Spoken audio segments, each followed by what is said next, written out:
Class 10 के बच्चों के लिए आज फिर से हम एक्सरसाइज 8.1 का आपके लिए क्वेश्चन नंबर 9, 10 और 11 लेके आए। ठीक है, तो जो आपका एक्सरसाइज 8.1 का जो आपका क्वेश्चन नंबर 8 है, सॉरी जो क्वेश्चन नंबर 9 है, वो कुछ इस तरह से दिया गया कि इन ए राइट एंगल ट्रायंगल, जो कि आपका बी पर राइट एंगल है। एक ट्रायंगल है आपके पास, एक त्रिभुज है आपके पास, जो आपका बी पर क्या है, राइट एंगल है। तो इसने कहा कि यदि tan a, अब इफ tan a की वैल्यू आपकी 1/√3 है, तो आपको वैल्यू फाइंड आउट करनी है sin a cos b plus cos a sin c। ठीक है, ये वैल्यू आपको निकालनी है और एक वैल्यू आपको ये निकालनी है। हम यहाँ पे चेक कर लेते हैं, यहाँ पे क्या है,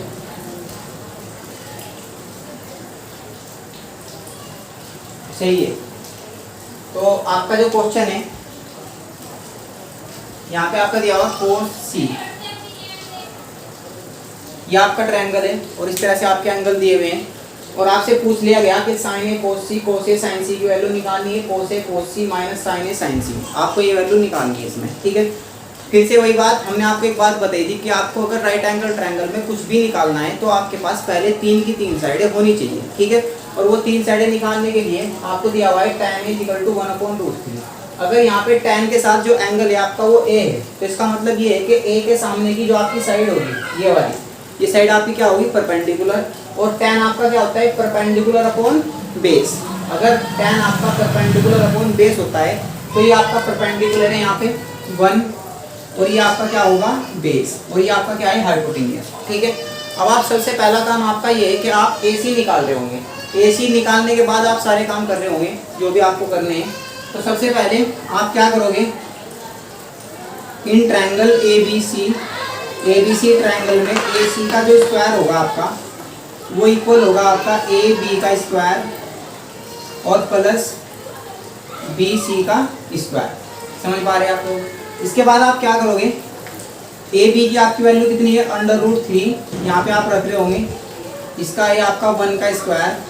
जब आप इसको सोल्व करोगे आपका आएगा 3, स्क्वायर से स्क्वायर रूट आपका कैंसिल हो जाता है। इसके बाद ये हो जाएगा आपका प्लस का 1, तो आपका जो AC का स्क्वायर है वो आपका बचेगा कितना, 4। और जब आप AC की वैल्यू निकाल रहे होंगे तो AC की वैल्यू आपकी आ रही होगी √4 और AC इक्वल टू हो जाएगा आपका यहाँ से 2। तो आपकी जो AC की वैल्यू है वो कितनी आ गई, 2। ठीक है, समझ पा रहे हैं आप लोग, सही से देख पा रहे हैं ना आप लोग। हाँ, तो इसके बाद ये AC की वैल्यू जो आपके 2 आई है, इसको हम यहाँ पे लिख देते हैं।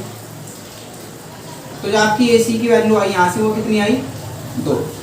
ठीक है, अब इसके बाद आपको जो वैल्यू फाइंड आउट करनी है आप उन पे काम करोगे।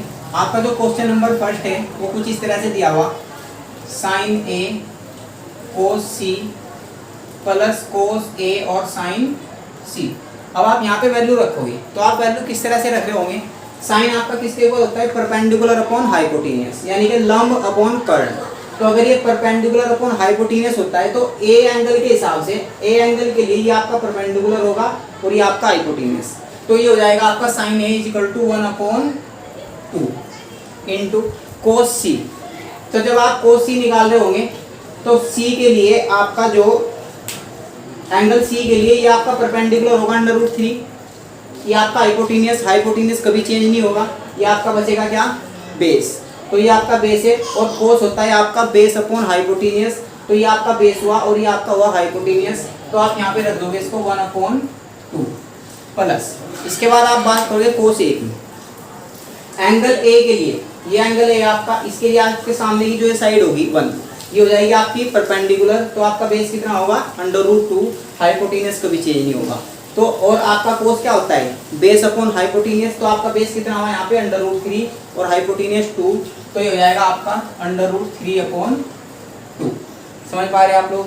इसके बाद sin C के लिए आपका ये होगा परपेंडिकुलर, ये होगा आपका हाइपोटेनियस। साइन होता है आपका परपेंडिकुलर अपॉन हाइपोटेनियस, तो परपेंडिकुलर आपका √3 और ये हुआ आपका 2, तो ये हो जाएगा आपका इंटू √3 अपॉन किसके, 2 के। ठीक है, अब आप इसको सोल्व करोगे, ये हो जाएगा आपका 1/4, √3 और √3 की मल्टीप्लाई करोगे 3 आएगा, ये हो जाएगा आपका 4 आप एलसीएम ले लोगे। जब आप 4 एलसीएम लोगे तो ये हो जाएगा आपका कितना, ऊपर की तरफ 1 प्लस के 3। आपको ये बात पता होगी, अगर एलसीएम सेम होता है तो ऊपर के जो नंबर होते हैं वो भी सेम आते हैं आपके। ठीक है, तो एलसीएम सेम है, तो ऊपर के नंबर भी आपके बिल्कुल सेम होंगे, ठीक है। अब आपका ये हो जाएगा 4/4, 4 से आप 4 को कैंसिल करोगे तो आपका आंसर कितना आ रहा होगा 1। समझ पा रहे हैं आप लोग? क्या है आपका उसके बाद नेक्स्ट क्वेश्चन, सेकंड क्वेश्चन की बात करें तो ये आपका सेकंड क्वेश्चन कोस ए कोस सी माइनस साइन ए साइन सी, आपको ये वैल्यू फाइंड आउट करनी है। तो कोस आपका क्या होता है, बेस अपॉन हाइपोटेन्यूज। तो कोस के लिए base upon hypotenuse, angle A के लिए आपका ये तो होगा आपका परपेंडिकुलर, ये होगा आपका बेस। तो कितना हो जाएगा आपका बेस √3 और हाइपोटेन्यूज आपका 2, ये हो जाएगा आपका √3/2 इंटू कोस सी। कोस आपका वही रहेगा बेस अपॉन हाइपोटेन्यूज, बस आपकी साइडें चेंज होती चली जाएंगी एंगल के लिए, एंगल के हिसाब से आपकी जो साइडें हैं वो बदल जाती है। तो सी के लिए ये आपका परपेंडिकुलर होगा, ये आपका क्या होगा बेस, बेस इतना है आपका 1, हाइपोटेन्यूज कितना है 2, तो ये हो जाएगा आपका 1/2 माइनस। अब साइन ए, साइन होता है आपका परपेंडिकुलर अपॉन हाइपोटेन्यूज। तो साइन ए एंगल के लिए आपका ये होगा परपेंडिकुलर 1, हाइपोटेन्यूज 2, तो ये हो जाएगा आपका 1/2। साइन सी, साइन के लिए वही perpendicular upon hypotenuse, C angle के लिए आपका ये तो होगा परपेंडिकुलर और हाइपोटेन्यूज कभी चेंज नहीं होगा, तो ये हो जाएगा आपका √3/2। अगर आप बात नहीं समझ पा रहे होंगे तो इस तरह से लिख लेना, ये आपका एंगल होता है यहाँ पे 90 और 90 के सामने हमेशा क्या होता है आपका हाइपोटेन्यूज, ठीक है। अब आप इसको सोल्व करोगे, √3 की इसमें मल्टीप्लाई करोगे तो ये √3/4 होगा आपका, और ये भी आपका कितना हो जाएगा √3/4, और इससे आप पूरा कैंसिल कर रहे होंगे और आपका आंसर कितना आ रहा होगा 0। समझ पा रहे हैं आप लोग? तो ये था आपका क्वेश्चन नंबर 9। अब हम बात करें क्वेश्चन नंबर 10 की, तो क्या है आपका क्वेश्चन नंबर 10, इसमें से जो आपको नोट करना है आप नोट कर लीजिएगा, इसके बाद हम इसको रफ कर रहे हैं। क्वेश्चन नंबर 10 में दिया गया कि इन ए ट्रायंगल PQR, जो आपका ट्रायंगल है वो क्यों पर राइट एंगल है, ठीक है। तो आप एक ट्रायंगल बनाओगे, राइट एंगल ट्रायंगल, और इस ट्रायंगल में ये आपका जो एंगल क्यों है ये आपका राइट एंगल है, तो ये आपका P बचेगा और ये आपका कितना बचेगा R। इसने कहा कि जो PQ की वैल्यू है वो आपकी कितनी है 5, तो ये आपकी कितनी है 5, और PR यानी कि ये जो PR है और प्लस के QR है ये ऐड करके आपका कितना है 25, ठीक है। तो सबसे पहला काम आपका क्या है कि राइट एंगल ट्रायंगल की आपको जो भी आपका राइट एंगल ट्रायंगल होगा, समकोण त्रिभुज होगा, उसकी आपको तीनों की तीनों साइडें पता होनी चाहिए। आपको अभी एक साइड पता है, ठीक है, आपको बाकी की 2 साइडें निकालनी पड़ेगी। तो कैसे निकाल रहे होंगे आप, हम ऐसा करते हैं कि जो आपकी QR साइड है हम यहाँ लेट कर लेते हैं, let QR is equal to कितना है x सेंटीमीटर। अगर QR आपका x सेंटीमीटर है तो आप इस वैल्यू को यहाँ पे रखोगे, इक्वेशन फर्स्ट। तो जब आप इक्वेशन फर्स्ट से सोल्व करोगे तो ये हो जाएगा आपका PR plus QR is equal to 25। QR की वैल्यू आप यहाँ पे x रखोगे इज इक्वल टू 25, और जब आप यहाँ से PR निकाल रहे होंगे तो ये आ रहा होगा 25 माइनस x, यानी कि ये आपने x मान लिया तो ये आपका कितना आया 25 माइनस x, ठीक है। समझ पा रहे हैं आप लोग?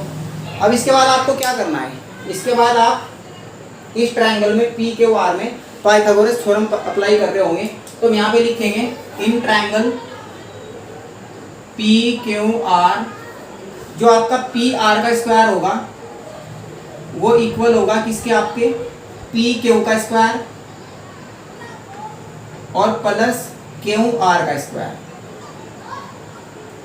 तो PR आपका कितना है 25 माइनस के x इसका होल स्क्वायर, PQ आपका कितना है 5 का स्क्वायर प्लस QR आपका कितना है x का स्क्वायर। इसके बाद यहाँ पे 25 माइनस के x में आप a माइनस बी का होल स्क्वायर अप्लाई कर रहे होंगे, तो a माइनस बी का होल स्क्वायर अगर बच्चों को नहीं पता तो हम लिख देते हैं यहाँ पे a माइनस के b का होल स्क्वायर होता है आपका a square plus b square minus 2ab। यह आपने 9th क्लास में और 8th क्लास में 7th क्लास तक पढ़ा होगा, ठीक है। अब आप यहाँ पे इसको अप्लाई करोगे तो ये हो जाएगा आपका 25 का स्क्वायर प्लस के x का स्क्वायर माइनस के 2 इंटू a की वैल्यू कितनी है आपकी 25 और b की वैल्यू है आपकी x। इधर हो जाएगा आपका कितना 25 और प्लस के x का स्क्वायर। समझ पा रहे हैं आप लोग? इसके बाद x स्क्वायर से आपका x स्क्वायर कैंसिल हो जाएगा, इक्वल साइड में इक्वल वैल्यू कैंसिल हो जाती है, ठीक है। ये हो जाएगा आपका कितना 625, इसकी वैल्यू कितनी होती है आपकी 625। ये हो जाएगा आपका माइनस के 50x और ये हो जाएगा आपका 25, माइनस के 50x is equal to 25 minus के 625, तो माइनस के 50x इज इक्वल टू आपका बचेगा माइनस के 600।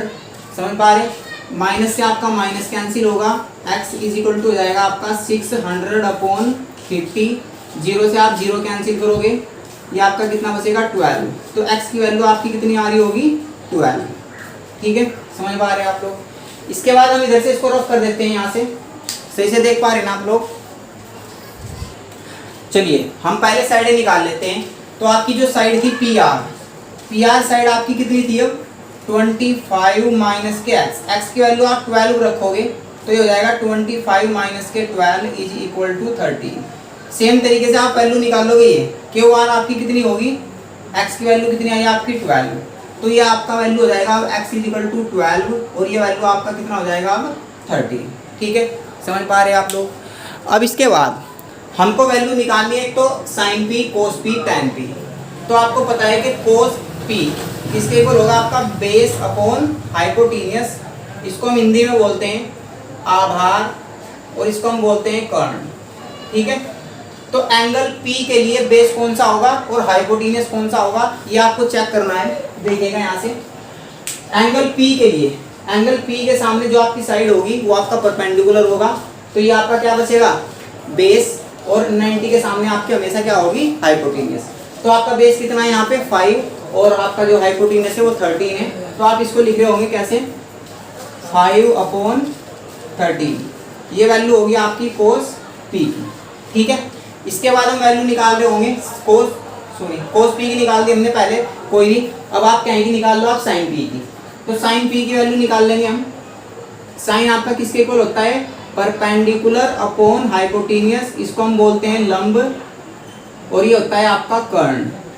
ठीक है, तो पी एंगल के लिए जो आपका लंब होगा यानी कि परपेंडिकुलर होगा वो क्या होगा, पी के सामने आपका हमेशा क्या होता है परपेंडिकुलर, तो ये आपका हो जाएगा 12। हाइपोटेनियस आपका कभी चेंज नहीं होगा, ये 13 ही रहेगा। इसके बाद आप tan p निकालोगे, तो p के लिए जो परपेंडिकुलर होगा वो p के सामने 12 होगा और बेस आपका 5 होगा, और tan आपका किसके इक्वल होता है परपेंडिकुलर अपॉन बेस के, तो ये हो जाएगा आपका कितना 12 अपॉन 5, ये इसका आंसर होगा और ये इसका आंसर होगा। ठीक है, इसके बाद बात करेंगे क्वेश्चन नंबर 11 की। क्वेश्चन नंबर 11 ये आपके लिए है, उसमें आपको सिर्फ और सिर्फ ट्रू फॉल्स बताने हैं, तो आप खुद से उस क्वेश्चन को कर रहे होंगे और अपने आप को चेक कर रहे होंगे कि कौन सा क्वेश्चन आपका ट्रू होगा और कौन सा आपका फॉल्स होगा। ठीक है, यहाँ पे आपकी एक्सरसाइज 8.1 फाइनल हो जाती है, कंप्लीट हो जाती है। इसके बाद हम बात करेंगे अगले लेक्चर में एक्सरसाइज 8.2 की। ठीक है, तब तक आप इसको देखिएगा। अगर आपको वीडियो अच्छी लगती है तो आप चैनल को सब्सक्राइब कीजिएगा और वीडियो को लाइक कीजिएगा। ठीक है, धन्यवाद।